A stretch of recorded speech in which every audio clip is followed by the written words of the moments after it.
Hi everybody. Good to see you here. Let's get my chair in the right place. Great.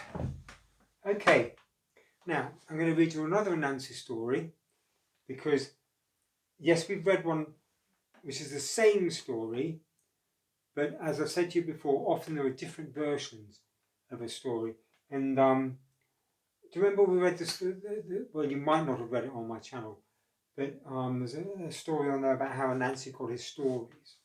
And this is another version of that tale. It's called Anansi Does the Impossible, an Ashanti tale. Nearly there again.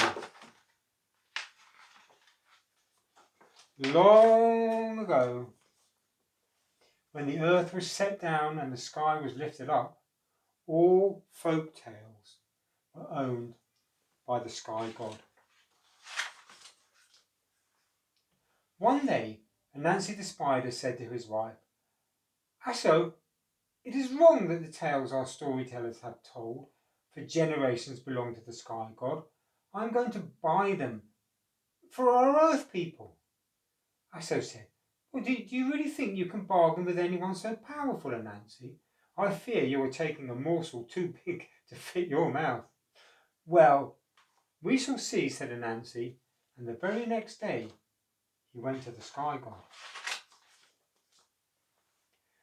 Puffing out his chest, he said, "Your Excellency, I have come to buy your stories." The sky god beat his thunder.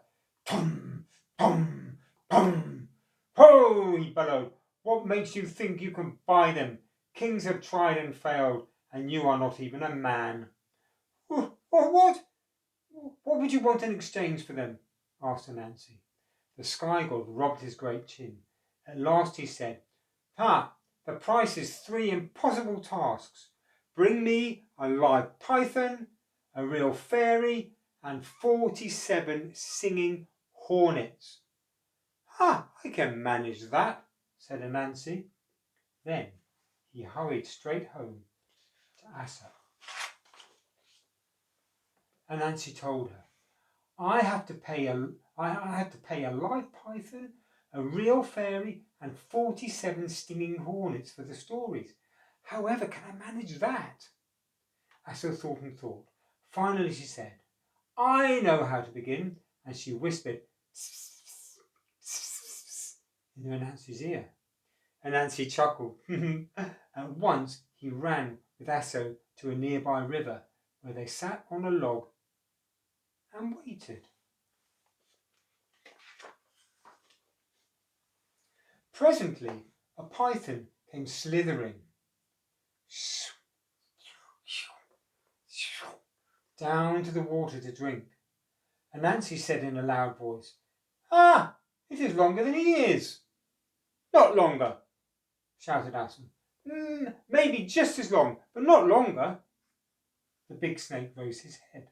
"What are you two arguing about?" he asked. "I say the log worth sitting on is longer than you," Anansi answered. "But my wife says it is not," hissed the python. "This small thing, I know I am a longer. I feel longer." "Well," said Anansi, "you look shorter to me." "I'll show you," said the python. He lay down on the log, putting his nose in with one end of it. "Your tail is too short," said Anansi, and he gave the tail a pull. "My nose is too short," cried the python, and he wriggled back to the end of the log. "I know what to do," said Aso. "Tie his tail to the other end, then he can make himself longer." Anansi took a long bush rope and began winding it around the snake's tail and the log. Kaboom, kaboom, kaboom. The python tried to make himself longer. He stretched and stretched, grunting. Meanwhile, Anansi kept winding until he wound the rope all the way up to the python's head.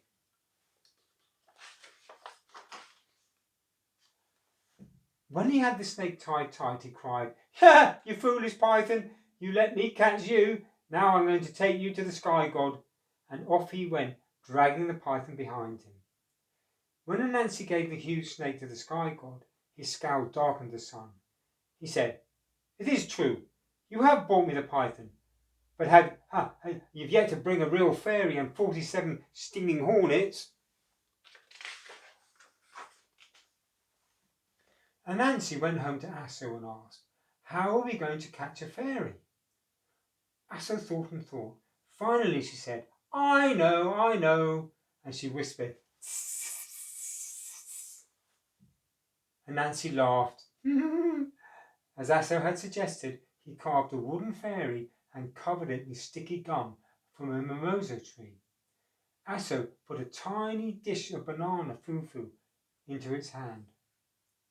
When the moon was bright, Anansi took the make-believe fairy to the odum tree where the fairies liked to play. He tied a long string to the wooden fairy's back and another to its head. Then, clutching the ends of the strings, he hid behind some bushes. Presently, some fairies came, tripping to the odum tree. They danced around it, and one of them cried in a tinkling voice, Look! Here is a stranger. She has a dish of fufu. The sisters smacked their small lips. Asked her to give us some, she said. So the first fairy asked, Kind stranger, may I please have a taste of your fufu? Anansi pulled one string and the doll nodded his head. The fairy took a tiny taste. Oh, she said, your fufu is delicious, thank you. The wooden fairy said nothing. Look, said the first fairy, I told her thank you, yet she doesn't answer me. Slap her, said the sister. The first fairy hit hard. Pah! Her hand stuck. Let me go, she cried. The sister said, hit her again, that will teach her to let you go. The first fairy struck the doll with her other hand, and that stuck too. Quickly, Anansi pulled the strings. Now the doll with the fairy attached came, bumping over to him. The little fairy screamed in her eerie little voice as she was being dragged away, and her sister shrieked as well.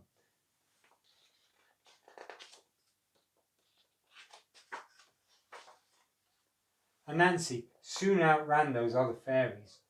Then he said to the one he had called, Little fairy, I'm going to take you to the sky god, and he did.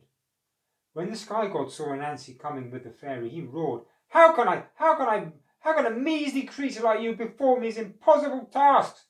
Then he added, I admit that the python and the fairy are here. Still, you have not brought me the 47 hornets.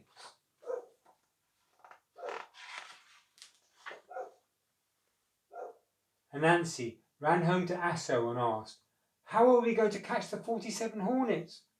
Asso thought and thought. Finally she said, I know how, and she whispered. Anansi laughed. Asso had suggested he plucked a bottle-shaped guar from a calabash tree, whittled a wooden cork for it, and filled it with water from the river. Next, he found a hornet's nest in a bush.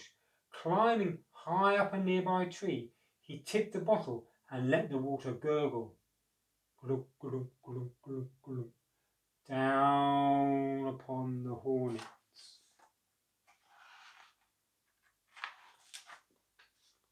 My brothers, Anansi, called Anansi. Do you want a better shelter? See, in this calabash, you will be safe and dry. He held out the empty gourd. The hornets buzzed around it. One flew in, then another and another. When Anansi had counted 47 of them, he popped the stopper in. Little hornets, he said, I'm going to take you to the sky god. And off he went. The sky god saw Anansi coming. At once he flashed his lightning and beat his thunder. Holding out the buzzing gourd, Anansi said, I'm here, and in here are 47 stinging hornets. Do you want to count them? No, cried the sky god. He threw up his hands in resignation and said, Anansi, you have paid the price. The live python, the real fairy, and 47 stinging hornets are mine. From now on, the stories belong to you. Anansi thanked the sky god and then hurried home. That night, the people of the village gathered inside a circle of fires for storytelling, and Anansi told how he, Aso, had managed to buy the sky god's stories. The people rejoiced, chanting, "Honour Anansi! Honour to Anansi! Honour to Aso! Honour to Anansi and Aso!" And from that day to this, the folk stories of West Africa have been called Anansi stories. That's a good story, that one. Hey, so goodbye from Anansi, who did do the impossible, and goodbye from Mr. C. You take care, everybody. Bye-bye.